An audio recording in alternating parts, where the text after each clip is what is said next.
Why does God allow bad things to happen to good people?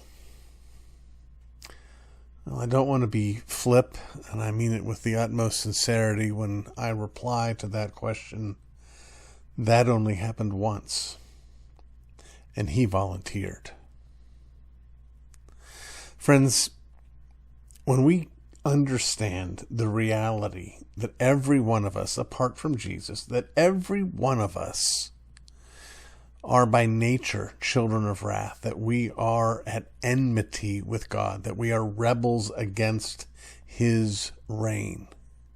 Once we get that, we shouldn't ever again have any difficulty understanding the nature of suffering. Now, don't misunderstand me. It is certainly more complex than simply you do this much wrong, you get that much suffering. That's much of the message of the book of Job, to correct that kind of mindset. But this much we know, that no human being has ever suffered more than what justice would demand that he or she suffer. There are no good people apart from Jesus. And so every bit of hardship that we would experience in this life or in the afterlife is not unfair to us. The better question is this: why does God allow good things to happen to bad people? In fact, if you were to look through the book of Psalms, which is a lengthy book in the Bible, one of the recurring themes that shows up time and again in these prayers, in these songs, is the dealing with, the struggling with, the frustration that the psalmist has watching the wicked prosper.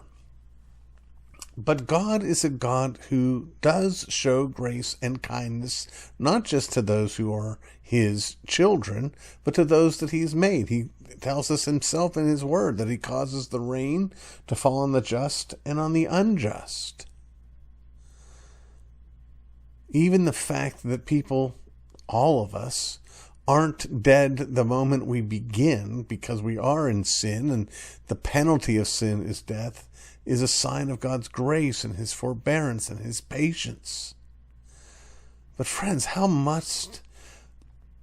upside down we must be if we treat that forbearance and turn it on its head and end up asking the question, well, why doesn't God do more for me? Why doesn't God bless me in more ways than he already has? Why do I have these hardships? Well,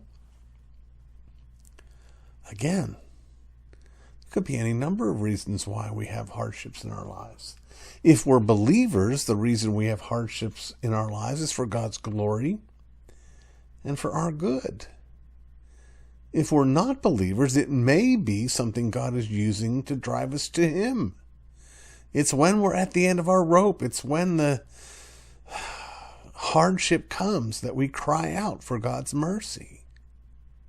Or it may be that God is executing his justice. He is certainly free to do that. He is God after all. What we're not free to do is to grumble and to complain, whether we're believers or not. We don't shake our fist at God and say, why have you done this? We have to remember that he is God and we are not. In fact, Job, who was, relatively speaking, a profoundly righteous man, and who, relatively speaking, experienced a great deal of hardship, and who was surrounded by friends saying, oh, you must have done something really bad, eventually lost his patience with God and questioned God, and God's response was, who are you?